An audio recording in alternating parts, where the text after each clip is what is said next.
Samuel? Felipe Bueno. Tudo certo? 100%.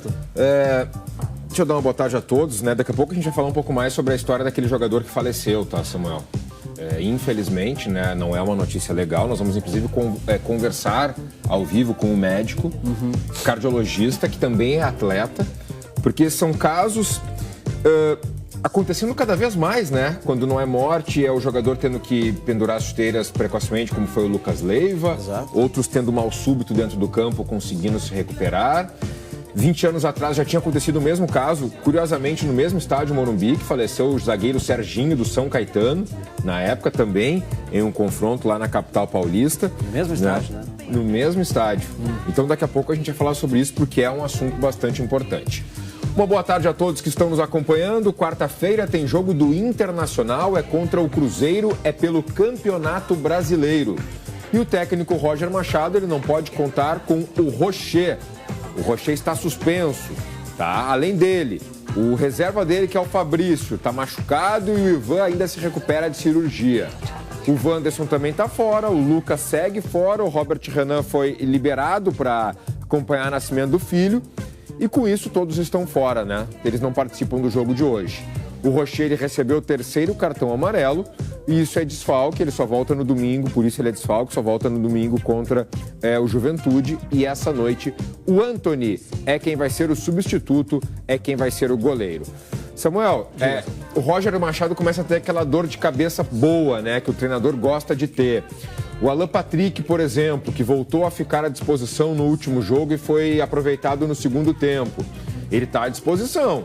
E agora, ele tem o Alan Patrick, ele tem o Bruno Tabata, ele tem também o guri esse aí de 17 anos, o Gabriel Carvalho. Não consegue jogar todo mundo.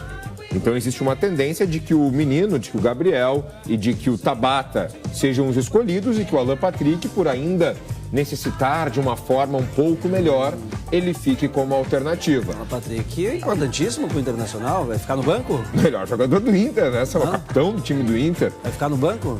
Eu acho que hoje ele ainda fica no banco. Só que para a próxima partida eu quero saber, estou muito curioso para saber como é que o Roger vai fazer. Vai botar o guri no banco? Vai botar o Tabata no banco? O Alan Patrick, eu tenho certeza que não vai ser. Não consegue, não tem como, né? É só nesse momento, porque... Muito mais pela condição física dele de volta, exato, né? Exato, que ele ficou muito tempo fora, uma lesão chata, muscular, enfim.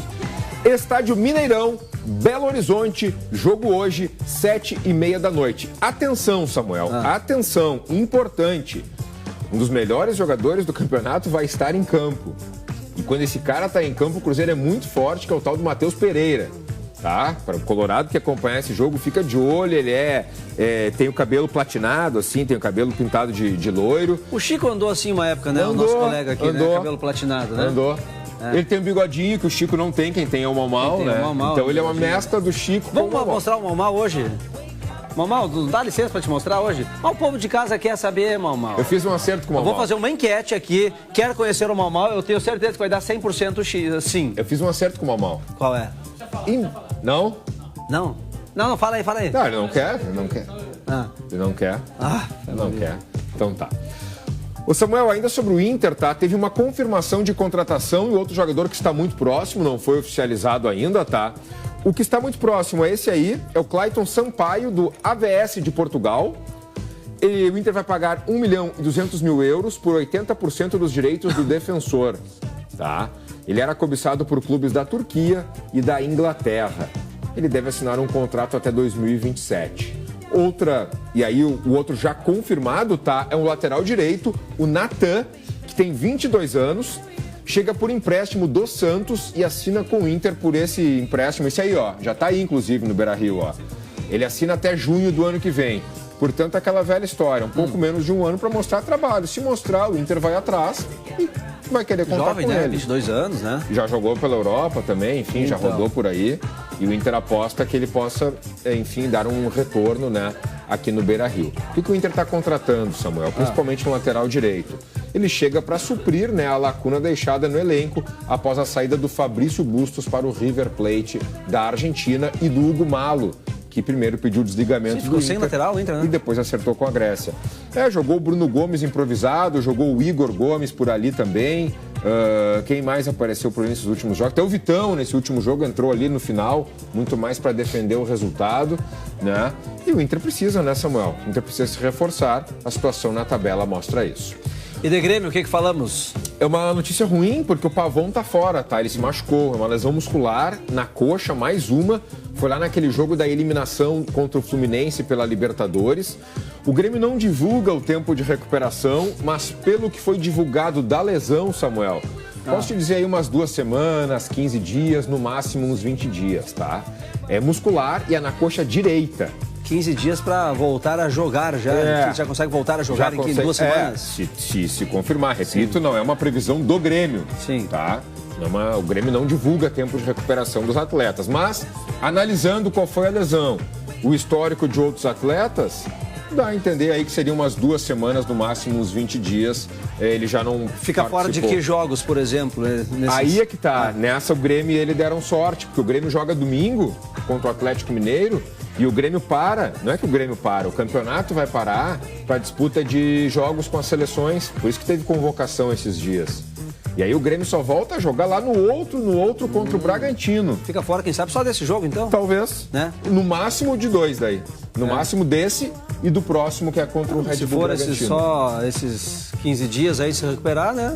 Entre aspas, deu sorte, né? Escolheu um bom momento para se machucar, né? Entre aspas, ele deu sorte. Samuel, também tem... hoje e Juventude amanhã. E aí a gente tá falando de Copa do Brasil, tá? Hoje o jogo do Inter, né? Brasileirão, atrasado. O do Juventude, amanhã é Copa do Brasil, quartas de final. Juventude e Corinthians, jogo de ida, Caxias do Sul. Problemas, no plural.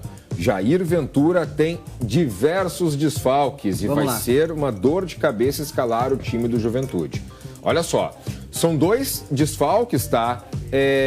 Para o confronto, isso definidos, tá? O Jadson, que cumpre suspensão, e também tem o outro volante, que é o Thiago Conte, que se recupera de lesão na coxa.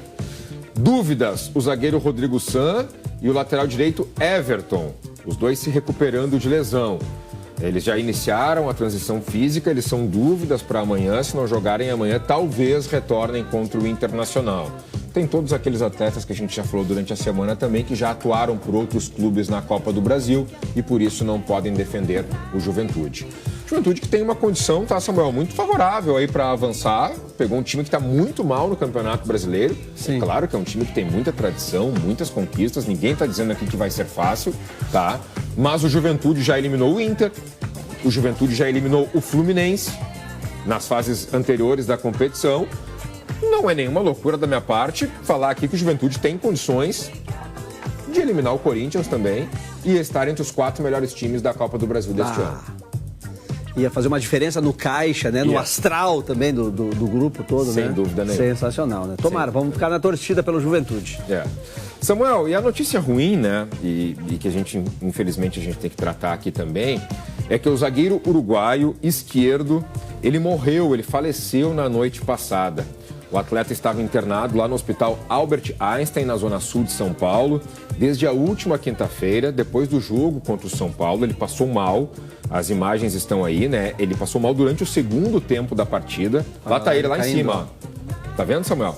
Ele vai cambaleando, chega um outro jogador do Nacional lá, um outro uruguaio, para tentar segurar.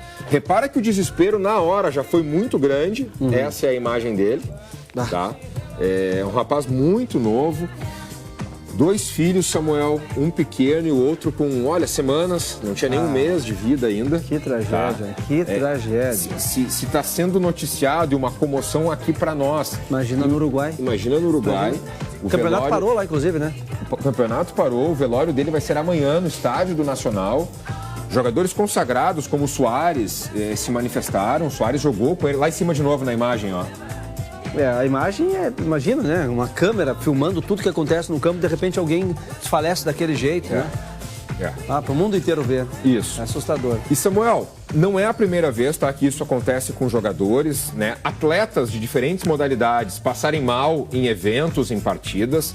Recentemente, tá, teve o jogador dinamarquês, o Christian Eriksen, que simplesmente sofreu um mal súbito e caiu desacordado dentro de campo. Isso faz muito pouco tempo, tá? 20 anos atrás teve o Serginho do São Caetano. Esse faleceu, né, no campo, ele caiu no campo lá do Morumbi também. No início do ano, nosso caso aqui muito próximo, Lucas Leiva, jogador do Grêmio, muito identificado com o torcedor. Ele passou pelo momento mais complicado da carreira, precisou anunciar a aposentadoria, depois de realizar o exame e ter detectados problemas cardíacos. O Agüero? O Agüero também, jogador da seleção argentina, campeão do Manchester City, também teve problemas com isso, Samuel. E diante de tantos acontecimentos, né, a gente foi atrás. E a gente vai conversar agora ao vivo, tá?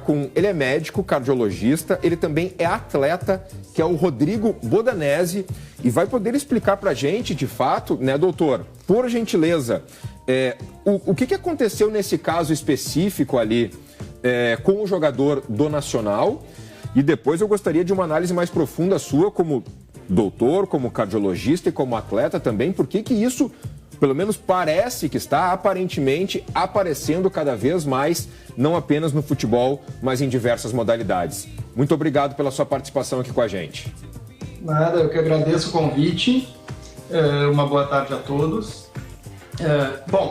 No caso do esquerdo, o jogador nacional que faleceu agora, a gente não tem uma certeza do que ocorreu, né?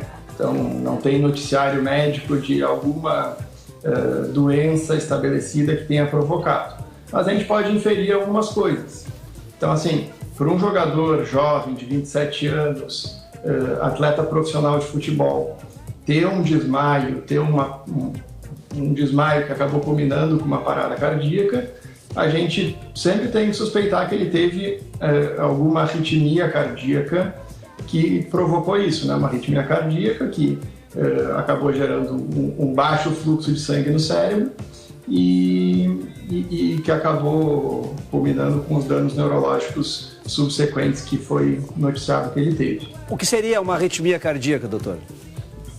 Bom, se a gente for pensar em mal súbito, em morte súbita, que foi algo que aconteceu com ele, a gente sempre pensa nas arritmias ventriculares, né? Então, seria que geralmente eu tenho alguma cardiopatia de base, seja alguma cardiopatia hereditária, genética, ou alguma doença adquirida, como uma miocardite, que eu acho que é o caso do Lucas Leiva, que é uma inflamação do coração que acaba gerando uma cicatriz, e essa cicatriz pode ser um gatilho para uma arritmia.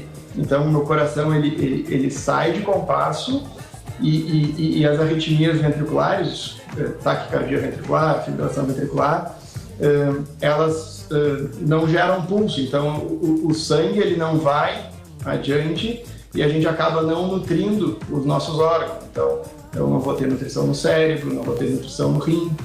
E daí, geralmente, isso é desencadeado em quem já tem alguma cardiopatia de base.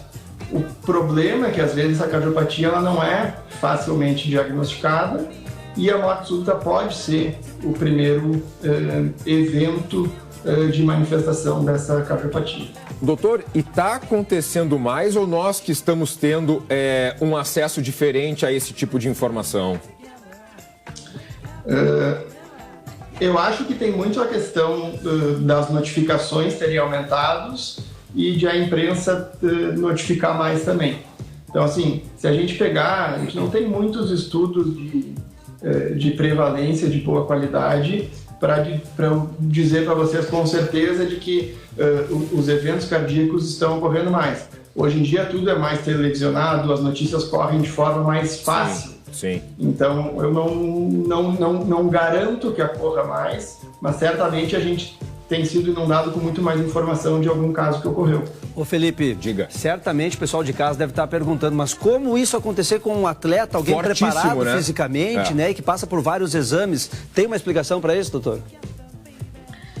A morte súbita em atletas é um paradoxo, né? Porque a gente vai pegar aquelas pessoas que são o sinônimo de pessoa saudável, isso, de alguém que tem um acompanhamento médico. A gente está falando de atletas de clubes grandes, né? Então, tudo que a gente estuda sobre cardiopatias, risco de morte súbita, as estratégias que a gente tem para tentar evitar esse evento que é catastrófico, a principal delas é a avaliação cardiológica pré-participação esportiva, em que eu tenho um protocolo, que ele é sistemático, e que eu vou fazer uma avaliação pormenorizada do atleta para tentar identificar alguma condição cardíaca que seja incompatível com a realização de exercícios. E a partir disso, eu posso seguir uma série de exames que vão chegar a algum diagnóstico. Certo. Vamos lembrar, né, Felipe, que noticiamos mais em atletas, porque tem uma câmera em cima de cada um deles, né? Exato. Mas certamente isso acontece muito mais com pessoas que não têm um bom preparo físico. Essa é a regra, doutor? Essa é a regra. Provavelmente as causas, elas sejam distintas. Então, assim, o fato da gente noticiar a morte súbita em atleta não deve ser desculpa nenhuma para a gente não fazer exercício. Exatamente. Boa, doutor, boa. A realização de exercício físico, ela está ligada à melhora de qualidade de vida, a aumento de sobrevida, controle de fatores de risco, e realmente as pessoas que são sedentárias, que têm sobrepeso e que não têm fatores de risco para doença cardiovascular controlados, tem riscos maiores, né? Só que geralmente isso são doenças que acabam se desenvolvendo ao longo da vida, porque a doença aterosclerótica, a doença que acaba culminando em infarto, AVC, ela é muito mais frequente quando a gente chega na 4ª, 5ª, 6ª década de vida, porque é uma doença que tem um espectro maior de acometimento, né? Então ela demora mais tempo.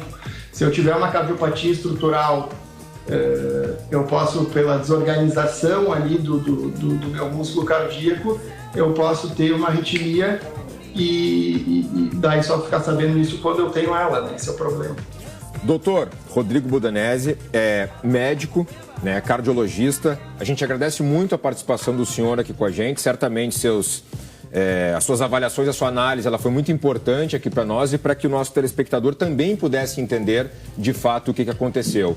Muito obrigado pela sua participação.